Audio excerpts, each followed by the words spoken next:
Me de coucou là. Et n'y a vignon nous via des. N'y de caco n'y vina. Togui à mechi. Le nous modia la fiadoupiam. Me de coucou me gaumo. Me de coucou non. Me gavon. N'y me va fi abémon n'a de kenao.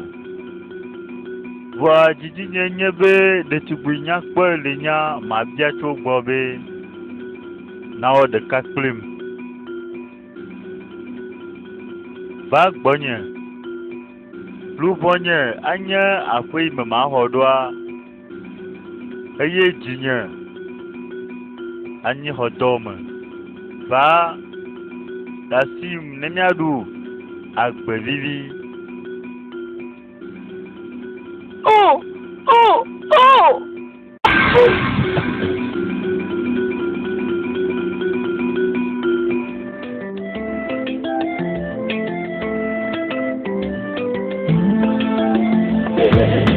Something has to be done to unravel this mystery. Something has to be done to solve this mystery. Before it's too late, before it's too late to you, before it's too late.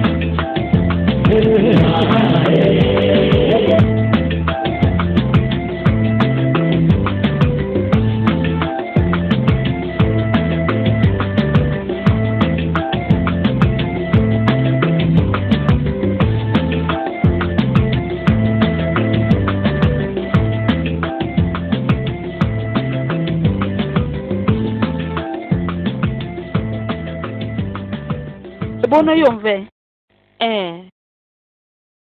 Me de coucou ide a gozie bo. Bonebe ne va pom hafi ne zanwado. Enyo fiavini.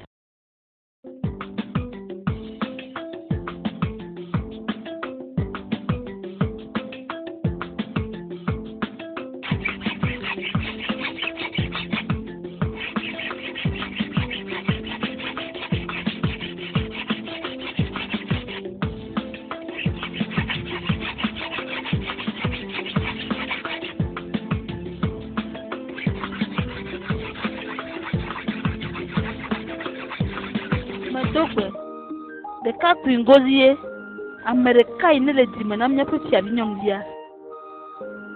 Akpono kakade nyaota. Mede kukundo nyina makuchiwano na. Oh megatidi. Me nyambe manu anyo. Enyo, kede matenya nu tele barwa. Nya peti abinyom dia. Ebe dira ko hafi na zan wado. Emako. Maja kwa maba. Enyo, kenya matrojo ma. Togbi on tono po ya fome de dire. Ami. Enyo baba ilo.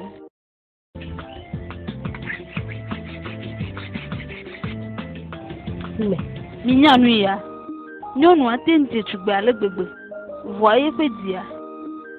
Atiam tu ye Amerika mate xɔ dzi se.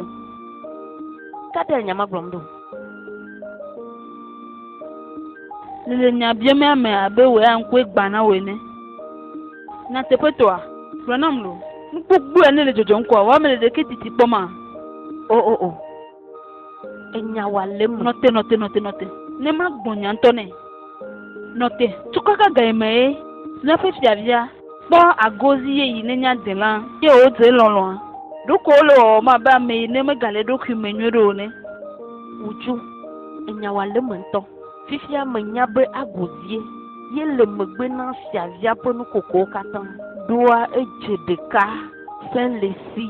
Wɔna dɔ ale gbegbe. Ye wo lɔna me ƒe nya gbɔ. Agozie ye nye nua lo. Velia nye. Enye ele gblɔ va yie ma. Ele teƒe alɔfa dzi. Ame aɖeke mate ŋu gbe nyama ya. Lo. Minɔ te miaƒe nyamewo gbɔ. Ne mi bia nyea, tɔnyewo. Magblɔ ko be miaƒe fiavia. Ele ye ɖokui ɖiɖim kpɔtɔm tɔ. Leke wate ŋu do kpakple agozi ma ɖo. Agozie. Yi mele bu aɖeke nu oa. Nyake nye ma. Kpɔ. Eye nye ame gbãtɔ. Yi ne tso efiaƒome me le numa wɔm. Miawo hã lo. Efiavia ɖo la do gba kple efiavi ye la. Leke wòave tso ame ma ɖo? Mede kuku nɔ. Nyake nye ma gblɔm ne le. Enye. Wodzoa. Nye mele nya gɔmese vitukui hã tete. Nuka gɔmese me mi mele o. Mele gɔmese mo. O hã mele gɔmese mo.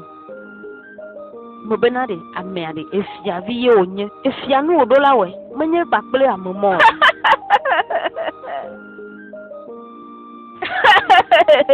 Nuka ƒe nu kome mi dzo le fia. Nɔte lo. Ke wò ya le tsilekea. Menya kpɔ gbe ɖe bena lɔlɔ egbana ŋkua. Lɔlɔ gbana ŋku. Egbana ŋku. Mi nɔ fia ne mia nɔ wɔm. Lo yi ɖa. Kpɔ eyi zã ɖe tɔ.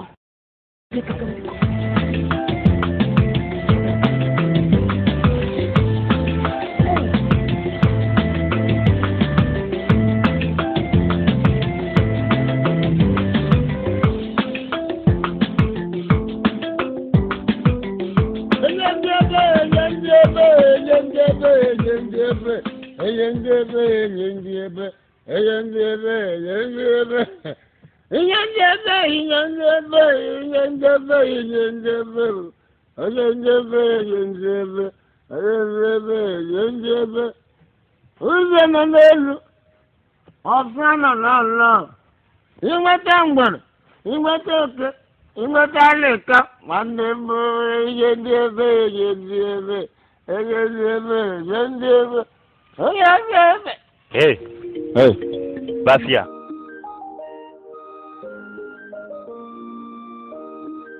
Oui, ma bonne va.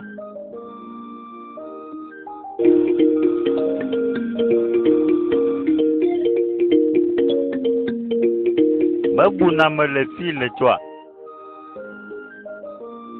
Gachowa, fiavi, le miabe tumea. Le kpo enye ɖeka kpui nyakpɔa le mɔ ya dzi kɔa le to ŋuti nye lutsa le yim abe gbɔtsoka ene. Megblɔ ŋdi ŋutɔ alo fie hã nam o. Eme ya mewɔ naneke o.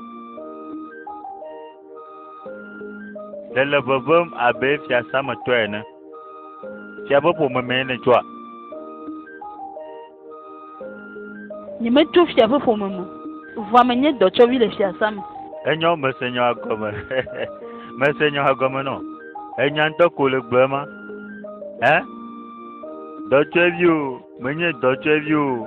Ne le gbe le fiasa me ya kɔa ɖe efia be ƒome koe le tsoe ma. Kpɔ ma gblɔ nɔ. Megatsɔ nya mɔ ɖeke wɔ dɔ lo. Xɔ nyateƒe gbɔme me le. Ne le kpɔ egbɔ le fiasa mea, woagblɔ nɔ be efia be gbɔe.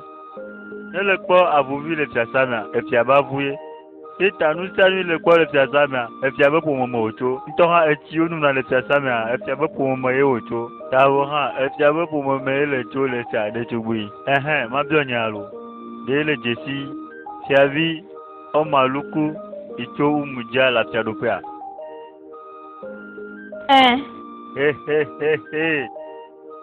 Eyi nye tɔ me wɔna ɖoa, Eta ko ni dona di jona de tubivio lenya. Nele ida pemia. Ya yo kata la selefia me jibe na gbene.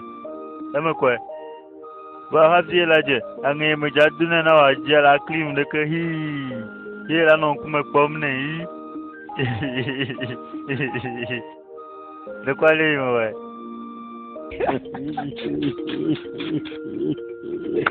Kwa intola se goma. Nyakatema.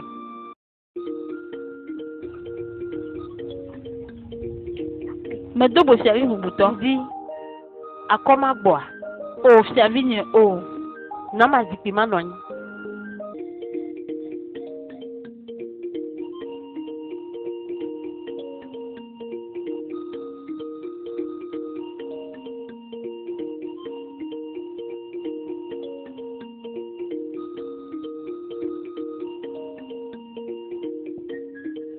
Ne gbole kpo kwa gbole ne be ne va kpom. Enyo servi bubuto. Akpe no.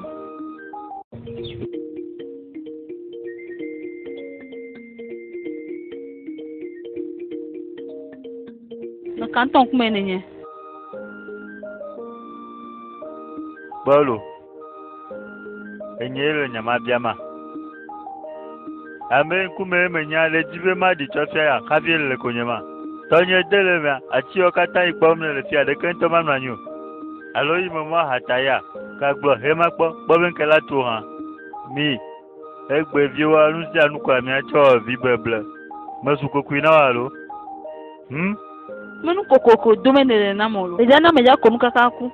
Madanga wana elisia. Enyo kunyere kemejo. Wa pe no gbangbo. Ta le dasireji be abe danya na nama. Zare. Hehehe. Bo mi tonu yo le yimda.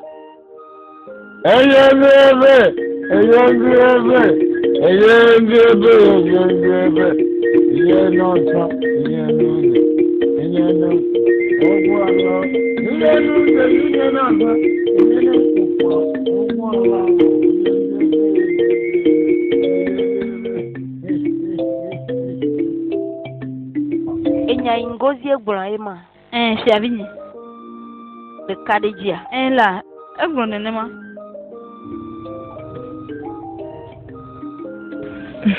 Jiji nyenyi be manon ko mo kpom. Esia yi na mo fon. Me kan le ile le dowa. Be no chona jinam nenema. Nyate petwa. Me lon tongozi.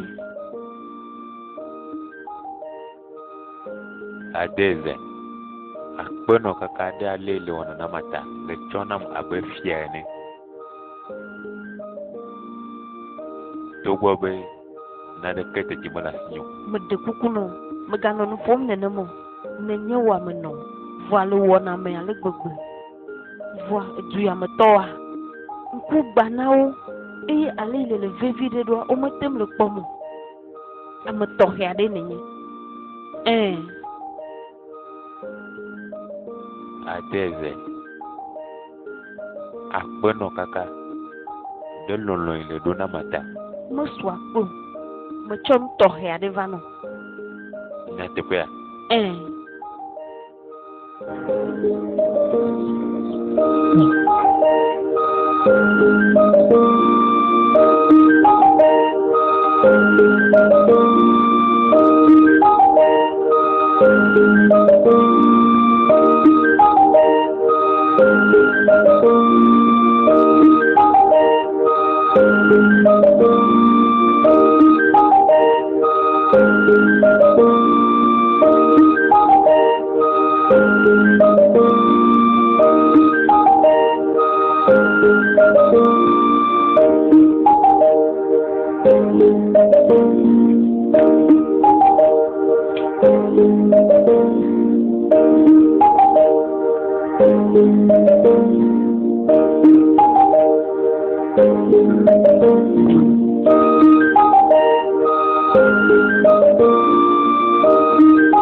Ago. Papi.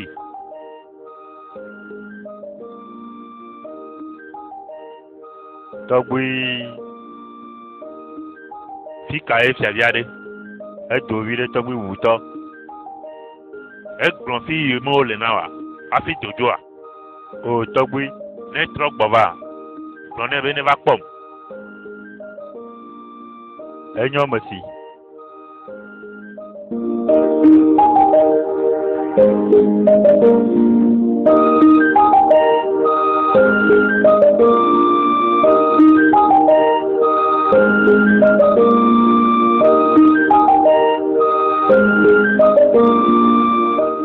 Adeze.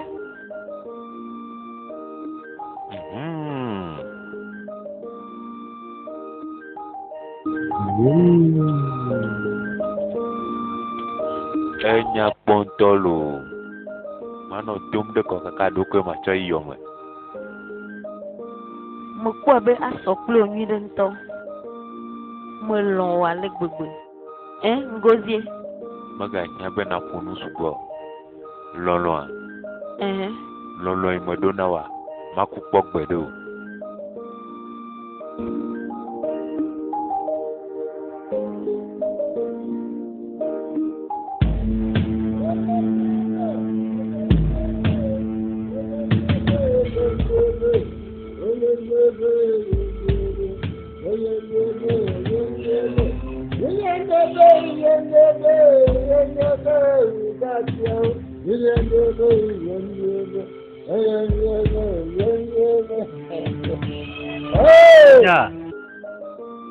Ne mele gbɔgblɔm na amewo be enu yiwo katã dzɔna le duya mea, menyawo ɖeka.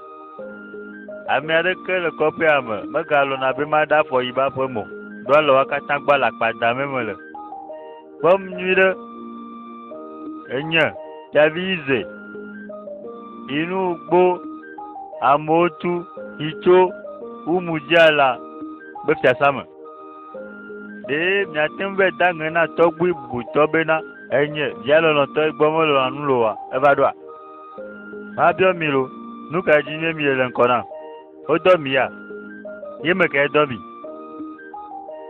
Mi medza ɖo nya ŋuti na ma? Hei, nyemenya be kpetatawo me le nu ƒom na wo lo. Kpɔ mi lɔ mia ɖokwo dzo le ŋkɔ na nya ne ma yi. Nɔte ɖe fi ma. Kafukafu woatsɔ na tɔgbewo. Nenye be ame abe nye ene. Le nu ƒom. Mi atikpakpa me ve yɔ, mi mele vɔvɔm na nye nyi vivitsiwo alo? Kpɔ ma gbɔ na mi lo. Menye atikpakpawo ta ye meva fia ɖo. Meva fia be meva ƒo nu kpakple efia ye lo. Ame ɖe kuku na mi, mi dzo le mɔ dzi nam, ne ma yi ɖe tɔgbui gbɔ, ma be ƒo nu kpli. Eme kɔ na mi. Ne metɔ le tɔgbui gbɔ, menya nu nyitɔ ma na mi. Ne metsɔ le abo vɔ sabɔa, nye kpakple mi, miama le akpɔtea. Enyo fifia mi ɖe asi ma dzo yi. Mebo ne nɔte ɖe fi ma. Nu ka le dzɔdzɔm le fi ma? Nu ka tutu dzi mo le?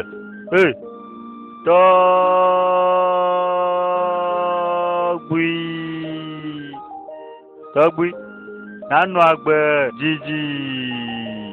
Tɔgbuiwo yiwo katã le duya mea, wone nɔtawo kpɔ. Kpɔkpɔkpɔ ɖeka kui. Tɔgbui. Nɔtenuma. Enyo. Akpenɔ lo. Tɔgbui. Ye, nu ka dzi me ne le? Tɔgbui, nenɔ agbe tegbe. Tɔgbui ŋkɔ nye Fiavi Uzelu. Hitso Umutsielu.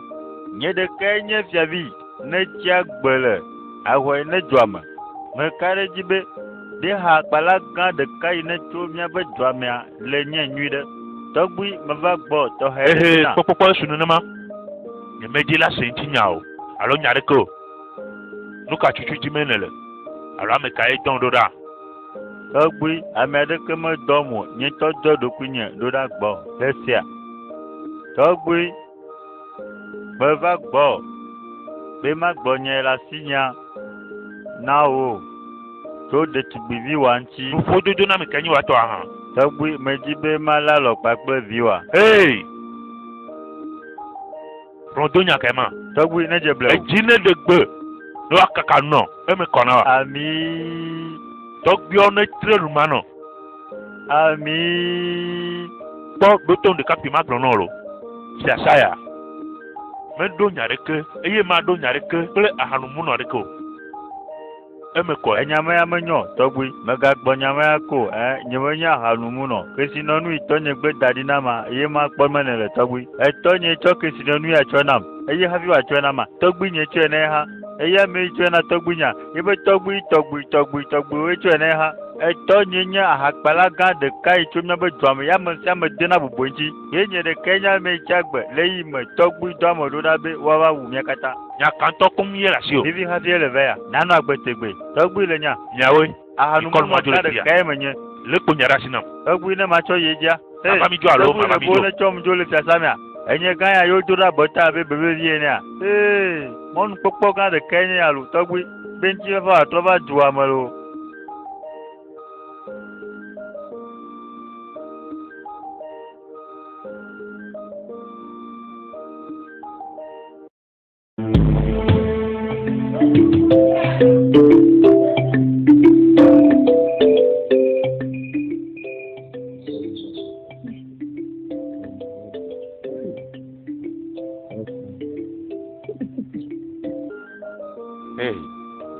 Enyɔntɔlo adeze edzi le dzɔ nye ma le gbegbe be fiavi abe wo ne tsɔ eƒe game tɔxɛ be yeatsɔ va kpɔ bu ɖe numanɔtɔ abe nye ene akpenɔ kaka gatsɔ wa le gatsɔ kɔla nyuia nam. Ngozie le galakpe dom na ma akpa mede kuku nɔ meganɔ ɖokui yɔm be ebu aɖeke numanɔla o nyateƒetɔa dzidzi nye nyi be nye gbakpli wo mianɔ dulu abe esrɔ̃ kpakple esrɔ̃ ene lo. Hei, gasia game le tem va gbɔ nye fa. Nye game ne gbedzro ko ava fa. Enyo, mava nɔ dziwo kpɔ isia yi le sia. Zi ɖeka ke akpenɔ kaka lo fiavi nye. Akpenɔ ɖe dɔme nyuia ta. Tɔgbiwo ne nɔ tawo kpɔm nam. Ami.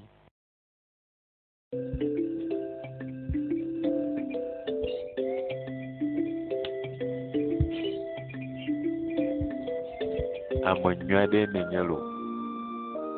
Ame nyui aɖe ŋutɔ lo. Ɔmaliko. Ame nyui aɖe ŋutɔe nenye. Lɔlɔ yi me ɖo na wòamaku kpɔ gbeɖe o. Ɔmaliko. Edzi nyɔnɔ ŋutɔ. Amegbalagbe me alia. Lɔlɔ yi me ɖo na wòamaku kpɔ gbeɖe o.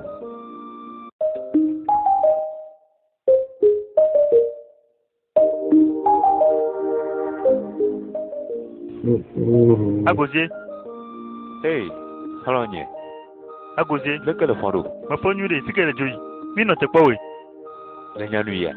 Nu ka ye? Fiadia dza va gbɔnye. Ɖeka ɖe dza. Mebena ɖe. Ke ɖedza gbe fi ma yi dɔ mi kple fiadia mi dza do goa. O megaƒo nu nenema le xlɔ̃nye. Etsɔ va yi ŋutɔ hã eva gbɔnye lo. Fiadia ma te be gbɔna gbɔnye ko amadzo nenema o ɖi. Ŋutɔ hetsɔ kplɔ ya nam lo. Hema. Ni mo xɔ se lo. Eye tsɔe nam la. Xɔlɔ̃nye, ne ve me be le va yi le fi ma. Megaŋlɔ be mo lo. Tsɔ kɔlɔ va ne nye hã makpɔe ɖa. Megaka se ŋtsi o. Meɖo la tsɔe be wula. Agozie. Nu ka nye ma? Nu ka tɛ dza wlɔe ɖo? Ekɔ yo do ne ɖo ye agozie. Nye megbo vɔ nunana tɔxɛ ye wònye tso fiadia gbɔ ta meɖo la wulɛ. Dasi nyama. Agozie. Kpɔ ne le to kɔwlɔ ma. Ne be kɔwlɔ ma le kɔ na wa. Ame sia ame yi le dzeme dzɔ me.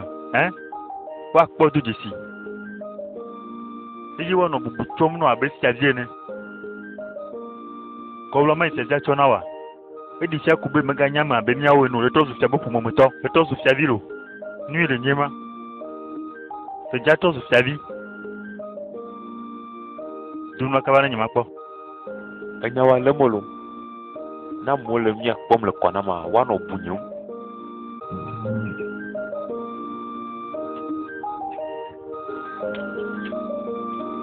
Wo ŋutɔ la kpɔ. Agozie. Ewo ya hã. No gbo na mama gbe. Ɔni datɔ su fia be ƒomemetɔ lo. No gbo na mama gbe lo. mekanku me nyi tɔgbuia mekanku me tutu ye wonye leke tutu ye watem nyam do le enu nenye tɔnya gbɔdo o madzo gbedo enyia nye ma de mɔna nuya tɔngbuia to tanye va yo emio le amedatɔ gbato bona mewo katã tsitre ɖe ŋutinya edɔ ŋudzɔla ɖo ɖam be wòava kɔkɔm ɖe abɔta abe bebevi ene tsɔdzo le fiasa me le eyi me nye metsɔ kpokple yi ɖe asi o nye mate ŋu da asi ɖe nye ma dzi o ye gɔme ɖe leke wòate ŋu dzi be agble tsɔme nyui le asinye ɖo ete ŋu va kplɔ amewo tso edzeƒe alo toɖoƒe va alo te ŋu va kplɔ tso dziehe alo anyiehe va o gbe ɖe nye malɔ gbe ɖe o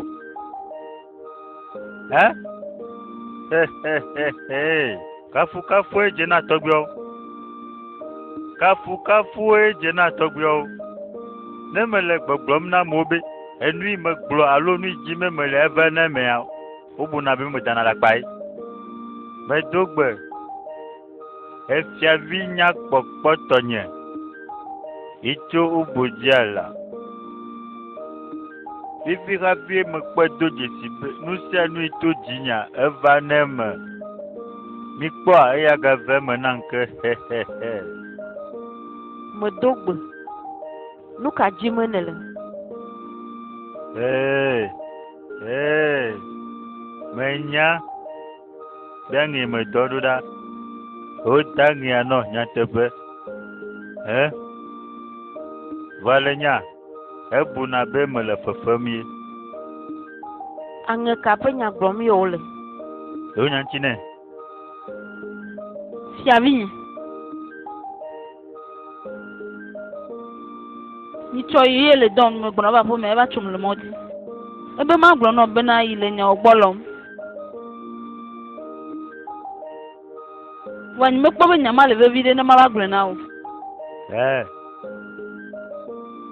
enyanya koe nye ma fiavi nye ɖekakpui gblɔ nye tutu ne le asi wa ma se akpe gã aɖe me do nɔ maɖe ame ŋkume menya tsɔ fia o woyɔnam be fiavi ɖeka yi ne kpɔtɔ woze mi yi nya kpɔkpɔ ale gbegbe yi dze ɖeka wu fiaviwo katã tso wu mutie nu melɔ nyawo gbɔ nye menya o eye nye gbakple mi metsa nya ɖeke o enyawo mɔwoa fofui da ɖi na ame bubu eye meɖe kuku nɔ megava tso mɔ na gbeɖe ko